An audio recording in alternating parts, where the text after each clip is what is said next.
now worth $1.5 million. All right, so I actually want to show you. Um, it was actually a client where in reality, she's still debating. She was supposed to close on the Money Max account on Friday, and her words were, um, I still think I want to do it, but I want to get that infinite banking policy set up first. And that's not normal, but guys, that does happen. So just know that. It's okay that that's happening. She should do the Money Max account also, and I hope she still does.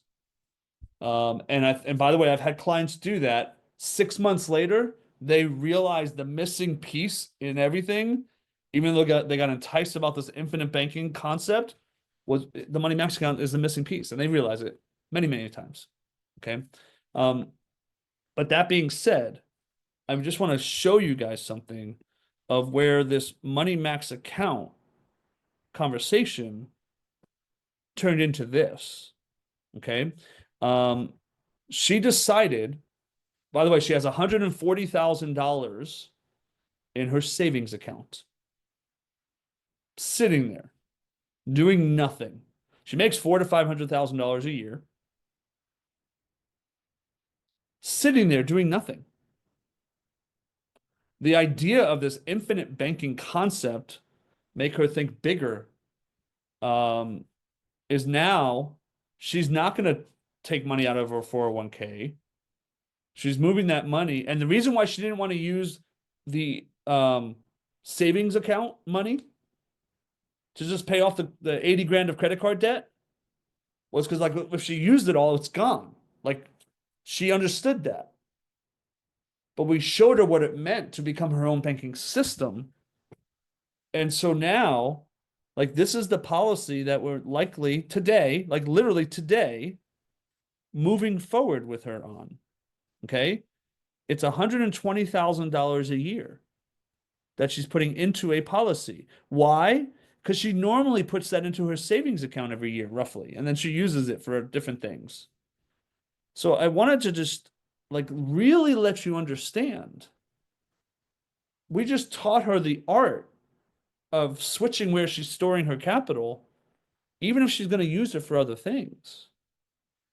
In this first year, she's putting that 120 grand in. She's taking it from her savings account. Well, she's going to have 93,000 available immediately. She's going to pay off the debt. And all those payments that she was sending to these debts, thousands of dollars a month, she's now going to be flowing to pay off her bank, the loan she took against the policy, and it's awesome for her. Her savings account,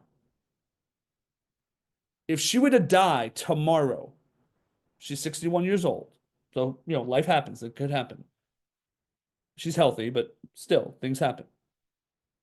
If she were to die tomorrow, her husband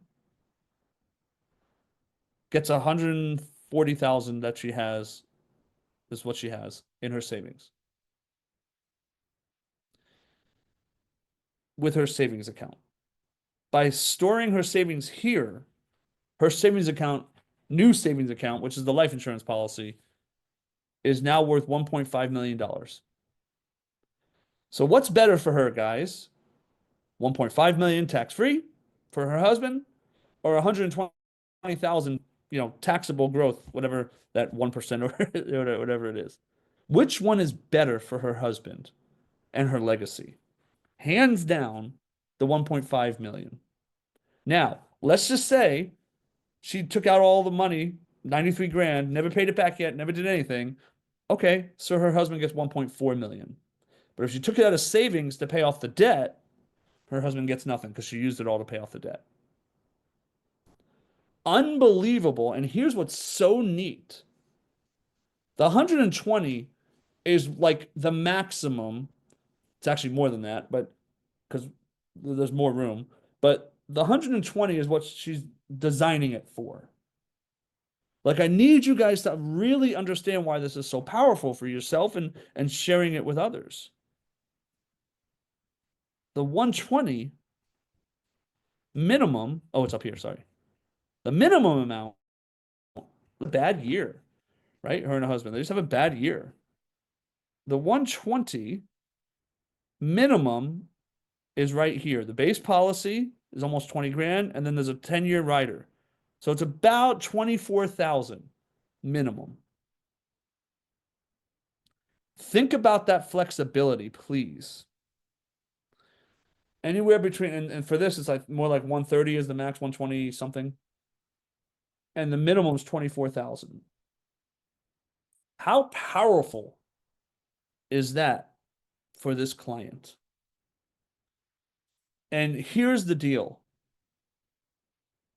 This is really solid for herself. And being that consultative, you care to do what is right for what they're trying to accomplish, not just pushing a product on them, will build trust and loyalty.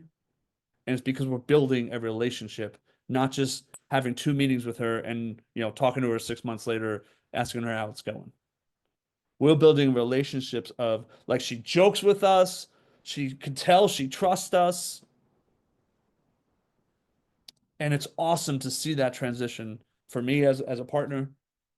It's really cool.